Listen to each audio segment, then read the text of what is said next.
Welcome back to Making Major. This is part 3 of the Post-Mortem for the 2023 Outland Empire USPSA Level 2.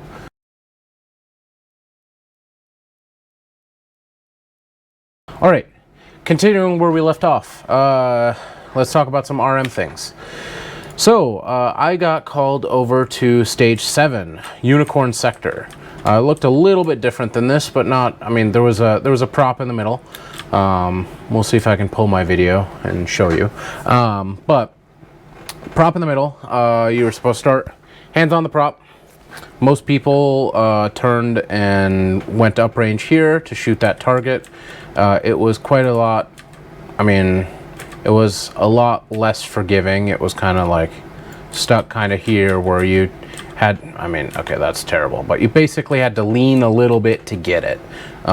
It forced everybody basically right into this back corner.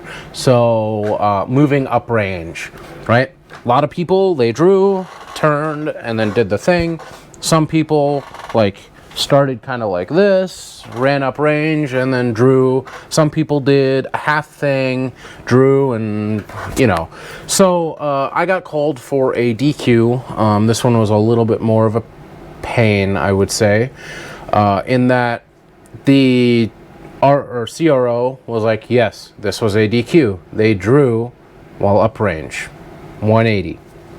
Okay, straightforward. And the RO is not sorry, it was the CRO of the stage, but the CRO was not wavering in the slightest. He was concrete about this. He'd given in his WSBs as part of the notes, he'd made sure to mention like, hey, there's some uprange movement involved here. If you choose to go this way, please be aware of where you draw, that sort of thing, as like a warning to everybody. So the shooter in question broke the 180. And yep, as the RM, I got called over for it, and I'm like, cool. And as I'm rolling up, I see them arguing. The stage is completely stopped. They're not running shooters. The CRO and the shooter are arguing, blah, blah, blah, blah, blah. So I walk in, I play dumb. I'm like, hey, give me a second, let me talk with my CRO.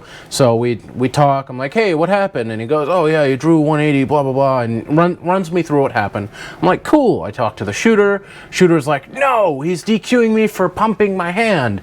Because, you know, a lot of people do the GM pump where they'll pump their hand and their gun and that sort of thing. And I turn back. I'm like, yeah, so, you know, uprange, you can pump and point downrange, like a lot of people do this. And he goes, yeah, but he hadn't even drawn the gun. Like, he drew the gun uprange. It wasn't the pump. I'm like, okay, cool. So he's telling me, the CRO is telling me all the things I need to know to not have doubt in the CRO's DQ. And so it is a DQ. That is a 180 safety violation. Great. Well, or not great, you know, it ends somebody's match.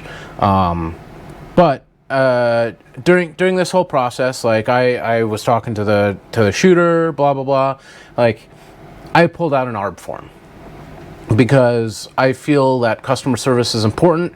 I don't want them to have to bother me to get one. I want to offer it to them first. So I offered him the ARB form. I was like, hey, so like, safety violation DQs are really hard to undo. I have the ARB form here. Pretty much what you can ARB is that maybe he was in the wrong position to see it. But it seems like it was actually a DQ. So here's the ARB form. I need to have it back by a certain time. I'm sorry, yada yada yada. One of the other things that I do then is I'm not allowed to use it for evidence, as always, but I ask them if they have video, because like, it's important for me to learn as an RM, as an RO, just to learn like what actually happened versus what like people told me and the calls that were made, because sometimes people don't remember things correctly, right? So I always ask, like, hey, do you have video? Like, let's have a look at it. Like, obviously, I give them the little disclaimer, I can't use the video for evidence. Like, that's just hard knowing the rules. But if it does turn out that it gives me some doubt as the call that was made, then I can at least have an educational discussion with the RO and be like, hey, the video shows something different, so let's, like, maybe you saw it differently. You can't walk it back, like, that's nope, but it's a learning experience, right? I want people to continuously get better. I don't want to just like shun somebody and then be like, you're never working a major again. No. We'll talk about that in a second too. So, video. Camera guy is basically kind of standing like here where the camera is, okay?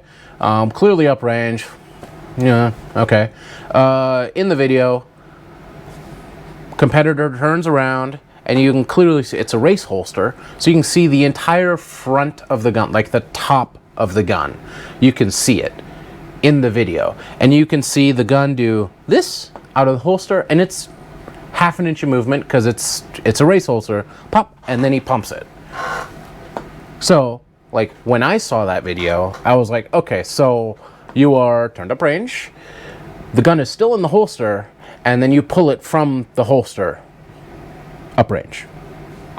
It pretty much solidified in my mind that that was actually a DQ, and that there were no lessons to be learned from that. The competitor absolutely insists that he got DQ'd for the pump. Doesn't matter.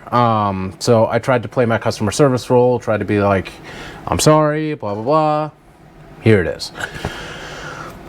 Sometimes you win some, sometimes you lose them, and it sucks. Okay, next RM thing.